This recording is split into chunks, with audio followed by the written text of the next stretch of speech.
말씀 함께 보겠습니다. 요한복음 12장 1절로 8절까지의 말씀 우리 함께 보겠습니다. 요한복음 12장 1절부터 8절까지의 말씀 함께 보겠습니다.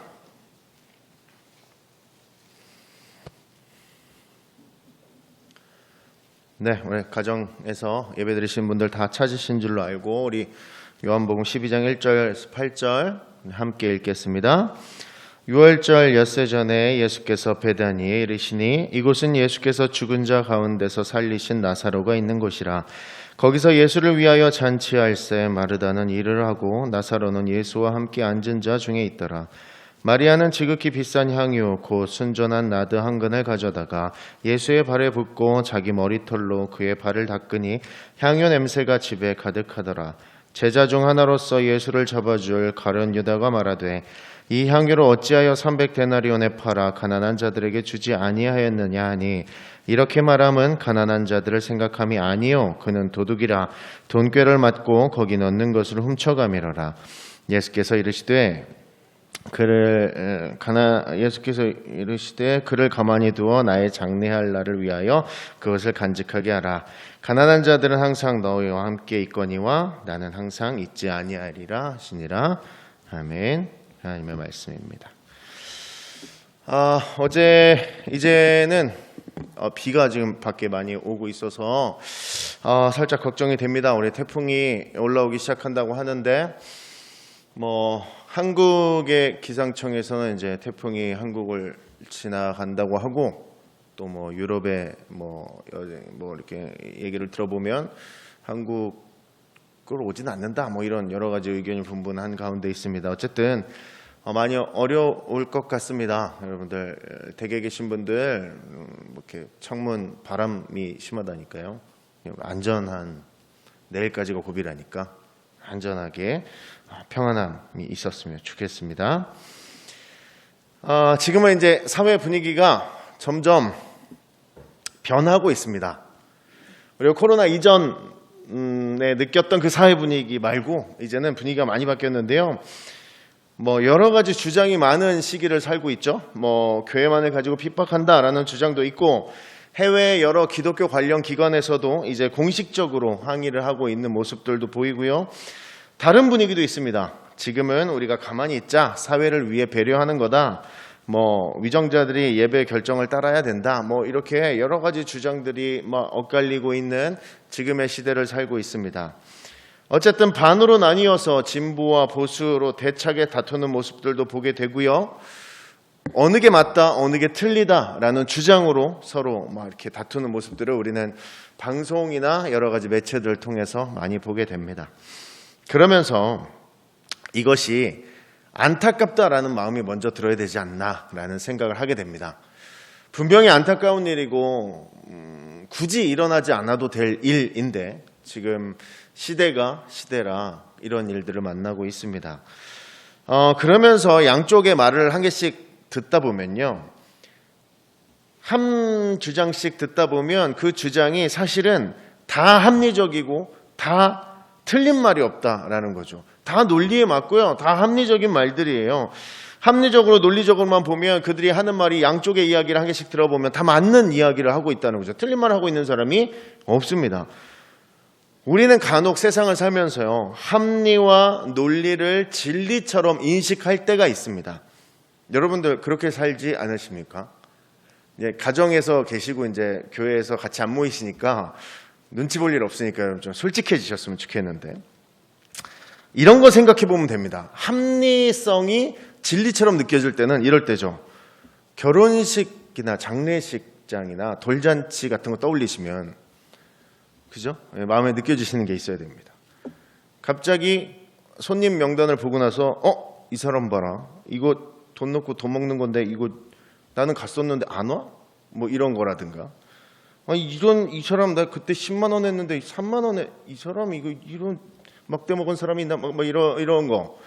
이게 왜 이런 얘기를 해요? 기브 앤 테이크가 정확하게 왜 나눠지냐면 굉장히 합리적이기 때문에 그렇습니다. 내가 가서 돈을 냈으니 너도 와서 그거 내라. 이거 얼마나 합리적입니까? 낸 만큼 회수하겠다는데 이상한 거 아니잖아요.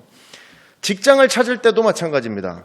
이런 일을 이 정도 이런 일을 시킬 건데 이 정도 페이를 받는다면 일할 만하다. 또는 이런 일을 시킬 건데 이 정도 페이를 주는 게 괜찮다라고 합의가 되면 그 일 하는 겁니다. 일을 하는 입장에선 일의 노동의 강도가 좀 약하고 페이가 많은 곳을 원할 테고, 일을 주는 입장에선 페이는 좀 적고 많은 일을 시킬 수 있는 것을 좋아하겠죠. 이거는 자본주의 사회에서 정말로 합리적인 거고 기본 중에 기본입니다. 저희 집은 생일 순서가 좀 있습니다. 1월 안에 저희 세 식구인데 세 식구 생일이 다 있어요. 1월 안에. 제 딸아이가 묻습니다. 아빠, 나 내년 생일날 뭐 해줄 거야? 저는 똑같이 하는 말이 있습니다. 너 하는 거 봐서. 왜 그러냐면 제 생일이 제일 빠르거든요. 우리 가족 중에. 그러니까 너 하는 거 보고 내가 네 거 해줄게. 뭐 이렇게 합리적으로 받는 거 보고 해준다고 막 이야기를 하죠. 우리들은 이 합리성이라는 것에 대해서 우리는 너무 자연스럽게 받아들였고요. 그것이 맞는 것이라고 느껴지고 그것에 있어서 틀림이 없다고 생각을 하게 되어집니다. 합리성이 기준이 된 사회에서 뭔가를 손해보는 짓을 하는 것은 올바른 일이 아니죠. 자본주의는 합리가 중요한 것입니다. 근데 여러분들, 어린아이들을 만나잖아요. 어린아기들을 만나면 정말 독특한 어린아이들만의 모습이 있는데 뭐냐면 손해를 싫어하지 않습니다. 어른들은 이렇게 얘기하죠. 그 애들이 아무것도 모르니까 그렇게 행동하지 라고 말할 수 있어요. 근데 그렇지 않아요. 아이들은 몰라서 손해를 보는 게 아니라 그냥 그 손해보는 자리로 갑니다. 그것을 좋아해요. 왜냐하면 내가 지금 눈앞에 보이는 손해를 보는 것보다 더 중요한 게 있기 때문에 이 아이들은 자신의 감정과 사랑과 관계가 더 중요하니까 지금 눈앞에 손해를 보더라도 그 손해보는 자리로 가는 거죠. 이게 아이들이에요. 아이들이 몰라서 손해보는 게 아니라 그 관계를 깨고 싶지 않고 지금의 사랑을 망치고 싶지 않으니까 그 자리로 나아가는 거죠. 그래서 아이들을 보면 웃음 지어지고 그래서 가슴이 따뜻해진단 말을 하는 거죠. 여러분, 오늘 말씀에 한 여인이 나옵니다. 마리아라는 여인이 나오는데 저녁 식사 모임을 하는데 항아리를 가지고 와서 이렇게 향기가 많이 나는 향수 같은 거를 예수님 발 앞에 왕창 부어버리고 그거를 머리카락으로 예수님 발을 닦습니다.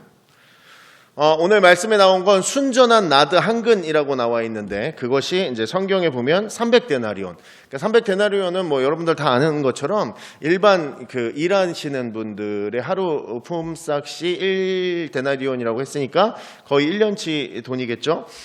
그러니까 그 지나치게 많은 경제적인 가치라는 것을 오늘 성경이 표현하고 있는 겁니다. 오늘 사건에서 굉장히 합리적이고 똑똑하고 논리적인 사람 하나가 나오는데 4절, 5절에 이렇게 나와 있습니다. 제자 중 하나로서 예수를 잡아줄 가룟 유다가 말하되 이 향유를 어찌하여 300데나리온에 팔아 가난한 자들에게 주지 아니하였느냐 하니, 유다가 말했으니까 예수님 팔은 나쁜 사람이니까 나쁜 말 했다고 믿을 수도 있습니다만 굉장히 합리적이고 굉장히 당연한 말 하고 있는 겁니다. 유다는 굉장히 당연하고 평범한 대답을 한 거고요. 지극히 당연한 말을 한 것입니다. 그런데 합리적이기만 하면 절대로 모르는 것들이 있습니다. 오늘 유다는요, 합리적으로 계산해내고 무엇이 더 이득인지 따졌지만 절대로 모르는 한 가지가 있었습니다. 뭐냐면 마리아가 왜 이런 손해보는 짓을 하는지에 대한 이해가 없었어요.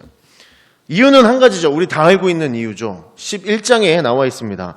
나사로가 살아납니다. 마리아가 사랑하는 오빠였고 당시 집안에 남자가 없다는 것은 경제활동으로 먹고 살기 어렵다라는 것을 표현하는 것인데 예수님께서 등장하셔서 그 너무 사랑했던 오빠를 살려내주셨어요.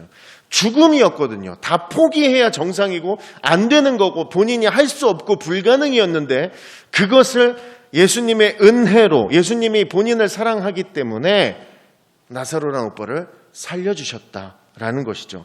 내가 할 수 있는 거 다 하고 가진 거 다 팔아도 예수님처럼 사람을 살릴 수 없었는데, 쉽게 말해서 내가 할 수 없는 은혜를 예수님이 베풀어 주셨다라는 것이죠. 예수님이 나를 사랑하시니까 내가 불가능한 그것을 은혜로 베풀어 주셨다라는 것. 나사로가 살아나니까 그 모습을 보고 예수님이 나를 사랑해 주셨구나를 깨닫게 되는 겁니다. 이 은혜가 있으니까 손해보는 자리로 나가는 겁니다. 합리적인 사람이면 절대로 할 수 없는 이 일을 오늘 마리아라는 여인이 해냅니다. 여러분, 재미있는 것은 하나님을 통한, 또한 예수님을 통한, 성령님을 통한 은혜를 받은 사람들은 항상 손해보는 자리로 나아갑니다. 은혜 받은 사람은 반드시 손해보는 자리로 나아갑니다. 하나님이 합리적이신 분이라면, 하나님이 논리적이시고 이치에 맞는 행위만을 정확히 따져서 하시는 분이면 이 앞에서 말씀 전하는 저는 일단 구원을 받기 어려울 겁니다. 저 같은 사람을 왜 구원하시겠습니까? 아니, 예수님이 대신 죽으실 거면 투자할 가치가 있어야 되는데 저는 그럴 만한 가치가 있는 사람이 아니다라는 거죠. 최악의 삶을 살고 있는 저에게 예수님이 생명을 담보로 투자하셨습니다. 그래서 여러분, 은혜는 손해보는 자리로 가는 것입니다. 하나님은 그래서 자꾸 손해를 보는 자리에 우리들을 세우시고 본인이 직접 서시는 겁니다. 그래서 십자가가 은혜가 있는 거고요. 예수의 십자가 사건이 나의 삶에 은혜로 다가오는 것입니다. 이 은혜를 얻으면 우리는 예수님을 닮았기에 다시 손해보는 자리를 찾아 나아갑니다. 이게 성도라 불리는 사람들이 가야 할 자리입니다. 예수님을 인격적으로 만났고 예수님의 죽음이 나로 인한 것이라는 것을 고백하면, 은혜가 깨달아지면 그때부터는 손해보는 자리로 나아가게 됩니다. 여러분, 우리들은 나쁜 것은 잘 기억합니다. 근데 잘된 은혜 받았던 것들, 응답 받았던 것들은 잘 기억해내지 못합니다. 하나님이 들어주시고 거저주신 것들은 잘 기억해내지 못하는데, 내가 기도 열심히 했는데 응답 안 하셨던 어떤 일, 내가 정말 최선을 다해서 하나님을 섬겼다고 믿었는데 그에 따른 보상이 넉넉하지 않았을 때, 그런 일들은 잘 기억해냅니다. 그러면서 좌절하기 위해 정말 열심을 내는 사람처럼 살 때가 있다는 거죠. 여러분, 주님이 주신 마음과 주님이 주신 은혜가 나의 삶에 가득하면 점점 이상한 행위를 하는 게 정상입니다. 하나님께 은혜를 받은 사람은 당연히 이상한 행위를 하는 게 정상입니다. 제가 예전에 이제 행사 한참 다닐 때, 전도사 때였어요. 그때 이제 한창, 이런 말 죄송하지만 주가가 한창 올라갔을 때였습니다. 지방 어느 교회에서 저를 초청해 주셨습니다. 그래서 막 기쁜 마음으로 운전을 해서 갔죠. 겨울이었는데 갔더니 그 논밭 있는 논에 이렇게 논이 있고 그 한가운데 교회가 딱 있는 거예요. 별로 크지 않았는데 그 교회가 있었어요. 그래서 목사님 이러고 찾아 들어갔습니다. 근데 목사님께서 몸에 좀 장애가 있으셔서 이렇게 목발을 짚고 계셨었어요. 그러면서 대기하시라고, 준비하라고 대기실로 목양실을 내주셨는데, 목양실 문을 열고 거기서 준비를 하려고 들어갔더니 목양실 벽 틈이 오래돼서, 건물이 오래돼서 밖이 보이는 거예요. 그 세상에 이런 환경에서 지금 목회하고 계시구나, 목사님, 대단하시다, 이런 생각을 했습니다. 그렇게 행사를 잘 마쳤습니다. 근데 아이들은 생각보다 굉장히 많이 와 있었어요. 페이를 주시는데 대형 교회에서 행사하는 것만큼 주셨습니다. 그래서 정말 이런 교회에서 이런 페이가 나올 수 있나 싶을 정도로 주셨어요. 그 행사가 끝나고 차를 마시면서 목사님과 대화를 나눴습니다. 그러면서 목사님이 하시는 모든 말이 무슨 말이었냐면, 본인이 살아가는 매일매일이 기적이었다라는 얘기였어요. 엊그제 무슨 일이 있었고 어제 무슨 일이 있었으며 이 교회를 담당하게 되면서부터 지금까지 하루하루를 저한테 다 말씀하시고 즐거워하시는 거예요. 나 하루하루가 너무 즐겁다. 그런데 이런 또 기분 좋은 얘기를 해주셨어요. 오늘 또 하나의 기적을 보았다. 오늘 예수님이 저를 준비를 잘 해주셔서 교회가 생긴 이래로 너무 많은 아이들이 왔다는 거예요. 마을에 있는 아이들이 다 왔는 모양이에요. 동네 아이들이 교회가 어디 있는지 이제 봤으니까, 알았으니까 너무 기쁘다라는 거예요. 그래서 그것이 기적처럼 느껴진다라고 간증하셨습니다.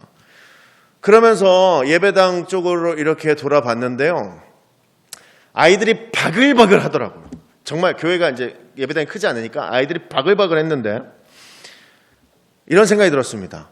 오병이어 사건 때 예수님도 이렇게 많은 사람들을 보셨겠구나 라는 생각이 들면서 바로 이 녀석들 다 먹이려면 목사님 힘드시겠다 라는 말을 저도 모르게 툭 내뱉었고 주머니에 손을 찔러 넣었는데 방금 받은 페이의 봉투가 있었습니다.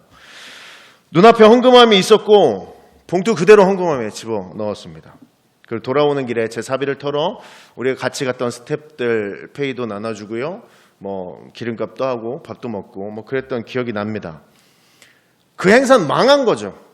정상적이지 않았죠. 그것은 손해를 넘어선 어떤 바보 같은 짓이었죠. 그러나 그것이 그날 예수님의 은혜를 입은 저에게는 합리적인 결정이었습니다. 우리가 주님을 위해서 어떤 것을 하든지 그거는요, 주님의 사랑과 우리에게 주신 은혜에 비하면 다 초라한 것입니다. 우리가 드린다고 드리지만 그것이 얼마나 되겠습니까? 왜 우리가 예배하고 왜 헌신하며 왜 헌금하고 왜 내 삶을 드리는지에 대한 고백이 정말 필요한 지금을 살고 있습니다. 바로 주님의 사랑이 우리 안에 시작되었기 때문에 이 모든 것들에 대한 고민이 우리에게 있어야 되는 시절을 살고 있습니다.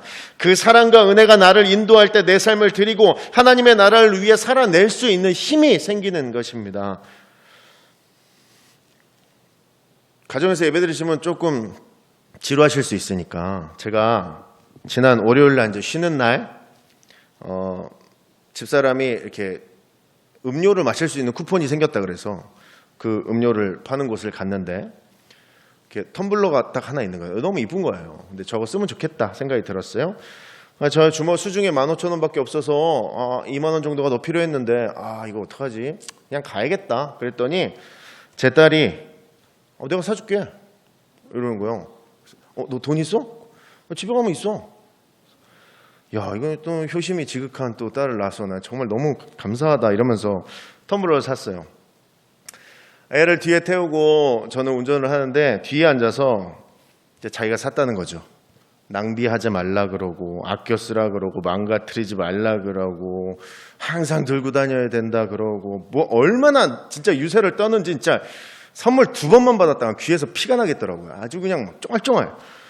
아무튼 그렇게 받았습니다. 집에 돌아왔는데 이제 애기 엄마가 아까 아빠가 사준 거 돈 줘. 그랬더니 지갑을 탁 열으니까 한 4만 원 정도 들어있는 거예요.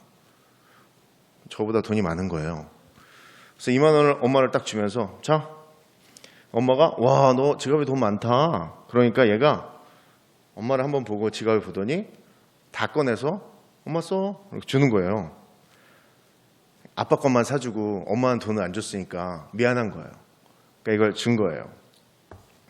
이게 왜 가능하냐면요. 이 아이가 돈에 대한 개념이 없는 것일 수도 있지만 가장 중요한 건 자기가 지금 들고 있는 그 2만 원보다 내 앞에 있는 엄마와의 관계와 사랑이 더 중요했다라는 것이죠. 눈앞의 돈보다 엄마와 관계와 은혜와 사랑이 더 중요하니까 이 행동이 가능한 것입니다. 여러분, 마리아는 은혜를 받았죠. 그리고 그 은혜에 대한 감사를 표현할 수 있었고 그로 인해 헌신할 수 있는 사람이었습니다. 무언가 드리기 전에 받은 것을 돌아볼 수 있는 능력이 있었다라는 것이죠. 내 삶에 하나님의 은혜가 있어야 내가 손해보는 자리로 나아갈 수 있습니다.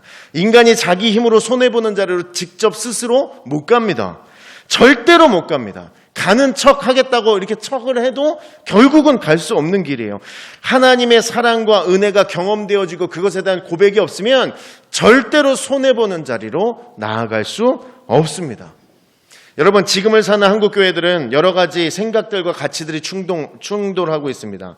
맞고 틀림, 옳고 그름, 문제인가 문제가 아닌가를 놓고 여러 가지 가치들이 충돌하고 있습니다. 그러면 여러분, 지금 우리가 중요하게 생각해야 되는 것이 무엇인지 반드시 기억해내야 됩니다. 지금 현 시점에서 우리들은 교회를 왜 섬기고 있는지에 대한 고백을 떠올리셔야 됩니다. 내가 왜 이 교회에 처음 나가게 됐는지, 내가 왜 교회를 섬기게 되었는지를 떠올리셔야 합니다. 내가 예수를 사랑하고 복음이 좋아서 교회를 섬기기 시작했다는 그 은혜를 떠올려야 될 때입니다. 여러분, 교회를 왜 나와요? 하나님 사랑, 예수님 사랑, 은혜 빼고 교회 나올 이유가 뭐가 있습니까? 그것 때문에 교회 나오는 거잖아요. 하나님의 사랑, 하나님의 은혜를 빼면 아무것도 없는 것이 인간인데, 그러니까 당연히 교회를 나오는 모습들은 손해보는 자리다라는 것이죠. 하나님의 은혜와 그리스도의 사랑이 있어야 향유 옥합을 깰 수 있는 겁니다. 나의 인생에 은혜가 없는데 내가 손해보는 자리 근처도 갈 수 없습니다. 예수 그리스도의 십자가 사랑이 보여야 내가 헌신하고 손해보는 자리로 또 내가 뛰어들 수 있는 것이다 라는 것이죠. 예수의 손해를 보고 경험을 했으면 당연히 나에게 손해의 모습이 나타나야 됩니다. 교회들은 그래서 자꾸 손해보는 자리로 나아가는 겁니다. 한국 교회들은 지금 억울한 자리에 놓여 있습니다. 맞습니다. 불리한 자리에 서 있고 서운한 자리에 서 있으며 손가락질 받고 욕하고 초라하고 애매한 자리에 서 있는 거 맞습니다. 그런데 여러분 어차피 괜찮습니다. 교회만 가지고 왜 이러냐 이런 식의 말은 사실은 하나마나한 말입니다. 왜냐하면 우리가 아무리 변론하고 우리가 아무리 떠들어도 세상은 듣지 않을 겁니다. 법을 들이밀고 제도를 들이밀어도 그들은 들을 마음 자체가 없습니다. 교회는 지금 무엇이 나의 신앙의 핵심이었는지를 깨달아야 합니다. 우리는 교회에 적어도 무엇 때문에 나오고 무엇 때문에 그간 예배를 드렸었는지에 대한 고백이 있어야 합니다. 내가 만난 그 하나님에 대한 은혜를 떠올려야 되고요. 이 교회에서 받은 사랑과 은혜를 기억해야 됩니다. 그 은혜가 진짜로 다가오면 손해보는 자리로 가는 게 어색하지 않을 겁니다. 여러분, 손해보는데 억울하지 않은 사람이 어디 있고 손해보는데 안타깝지 않은 사람이 어디 있으며 손해보는데 서운하지 않은 사람이 어디 있겠습니까? 그런데 우리가 아는 그 예수 그리스도는 단 한 번도 서운하거나 억울하다거나 안타까워하지 않으셨습니다. 받아들이시고 감당하셔서 결국 우리들을 구원하셨습니다. 그래서 받은 구원입니다. 그래서 우리들이 구원을 받았다라는 것을 기억해야 된다라는 거예요. 사랑하는 여러분, 지금 우리들 손해보고 있습니다. 우리 기본적인 예배도 온라인으로 드리고 있습니다. 가정에서 예배드리기 쉽지 않으실 겁니다. 한 번도 예배드리지 않은 자리일 수도 있습니다. 지금 패션이 정상적이지 않은 분들도 계실지도 모르겠습니다. 자세가 이상하신 분들도 있으실지도 모르겠습니다만 우리가 가장 기본적인 예배도 화면으로 드리고 손해보고 있는데 이 손해 때문에 우리가 슬퍼하거나 좌절해서는 안 됩니다. 이 손해가 우리를 둘로 나뉘게 해서도 안 됩니다. 이 손해가 즐겁지 않아도 예수님의 은혜를 떠올린다면 또 다른 감사를 찾아낼 수 있어야 합니다. 여러분, 손해보는 자리에 예수님을 따라 나온 것입니다. 그래서 그게 은혜가 되는 겁니다. 성도는 그래서 손해보는 자리가 합리적인 사람들입니다.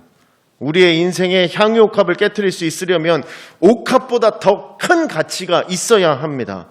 인생의 옥합이란 것은 받은 은혜가 우리가 깨버릴 그 옥합보다 더 커야 깨트릴 수 있습니다. 하나님의 크심과 받은 은혜와 사랑을 기억해내는 성도라면 우리들의 손해보는 자리는 합리의 또 다른 이름으로 기억되어야 합니다. 우리가 지금 겪고 있는 현 상황들 때문에 우리 안에서 손가락질해서는 안 됩니다. 지금 처한 상황들 때문에 답답하다는 이유로 우리가 서로가 서로를 뭐라 말해서는 안 됩니다. 지금은 한마음으로 하나님의 은혜를 떠올릴 때입니다. 내가 그간 받았던 은혜를 떠올리며 다시 억울하고 안타까운 그 손해보는 자리로 나아가는데 마음이 불편하지 않은 그 마음까지 우리가 나아가는 것이 현 우리가 갖춰야 될 가장 중요한 모습 중에 하나입니다. 여러분, 우리들의 손해보는 자리는 합리의 또 다른 이름으로 기억될 것인데 하나님은 우리의 손해를 손해되게 두시지 않으실 것입니다. 여러분들, 이 믿음이 있다면, 이 믿음이 흔들리지 않는다면 우리는 서운하거나 다투거나 손가락질할 일 없습니다. 우리가 맡아진 자리에서, 우리가 앉아있는 그 자리에서, 여러분들이 예배드리는 그 자리에서 그리스도인으로서의 손해보는 자리 감당하실 수 있습니다. 나머지는 하나님이 책임져 주실 겁니다.